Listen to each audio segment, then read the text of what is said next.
This video will serve as an introduction to the second part of a course on general chemistry.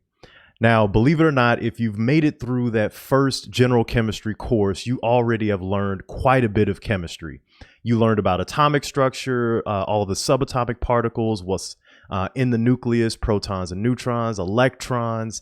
You learned about how these different building blocks build different elements and learned your way around the periodic table. You learned how to do stoichiometry, how to express chemical reactions using stoichiometry, balancing chemical equations. You learned a little bit about thermodynamics, the first law of thermodynamics, heat and work, learned about enthalpy. You learned about solutions chemistry. You've already learned a lot of chemistry. Your foundation is fairly solid.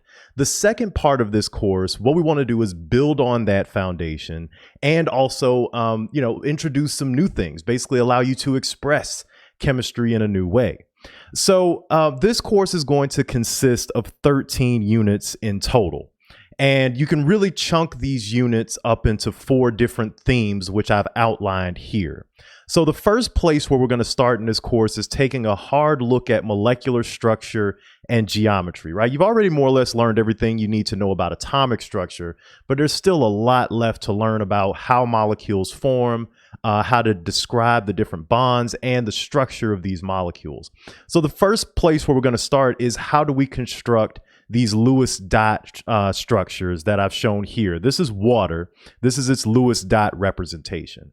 And basically what this is a model that can show you where all of the electrons are in a molecule. The bonds are denoted as dashes, and any electrons that aren't involved in bonds are denoted as dots. And every molecule has a unique Lewis dot representation. And so we'll start with how do you construct these? How do you know if you've done it correctly? And we'll do this with a bunch of different examples and go over the basic rules. But from there, we're going to drill down even further. So water doesn't actually look like this in 3-dimensional space. In 3-dimensional space, these bonds actually compress to a point where you have a 104.5 degree angle around the oxygen atom. Now, how do I know this? Well, it's something called VSEPR theory, which stands for valence shell electron pair repulsion. We're going to go into VSEPR theory and how we can actually predict, based on just a Lewis structure, what is the likely 3-dimensional representation of a molecule.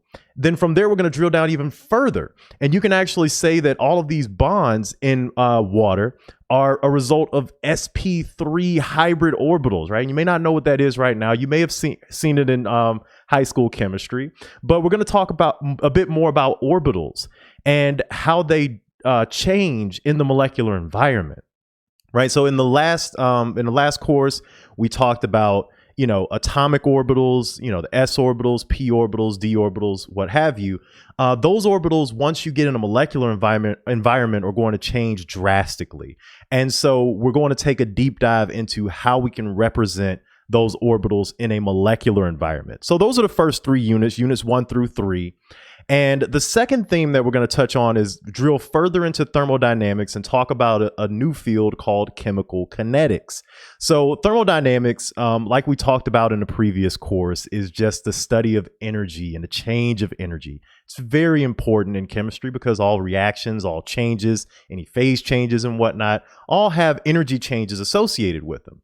So we're going to introduce something new called free energy, which is based on another new concept called entropy, which I'm denoting here as S. The free energy is G. H is your enthalpy that we talked about in the last course, and T is temperature, right? So all of these things factor into determining the energy of a reaction. And chemical kinetics, what chemical kinetics is really interesting. It's based on the speed of a reaction, right? It's the study of how fast or slow reactions take place. And we can use the free energy in order to predict how fast a reaction is going to occur. And so that's units 4 through 6, the second major theme. The third major theme here is going to be chemical equilibrium and acid-base reactions, right? So you've probably heard of acids and bases. You might be familiar with them. Might be familiar with the term equilibrium, right? Every reaction is going to reach some equilibrium point where product ceases to be produced, right? And where it's just stable. So we're going to talk a lot about chemical equilibrium. How do we calculate the change in concentration of our reactants once they've reached equilibrium? You can predict that, right? Can you predict the pH of an acid, right? Can you predict if an acid-base reaction is going to occur? Can you predict what the acid and base are, right? So that's the next major theme. The third major theme of the course is looking at chemical equilibrium and how it pertains to acid-base reactions. That's going to be units 7 through 11.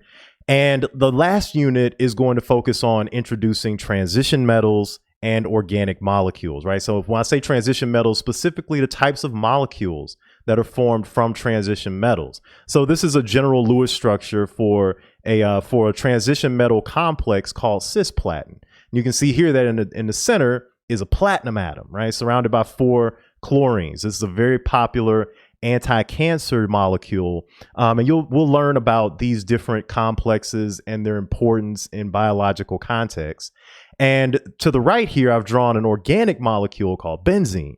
And this might not look like a molecule right now, as in with organic molecules, we draw molecules a little bit differently because most of them are carbons and hydrogens. So we have a little bit of a shorthand notation for drawing organic molecules. And that's what we're using here for benzene. But we'll get into the details of how you draw those organic molecules and be able to identify what they look like.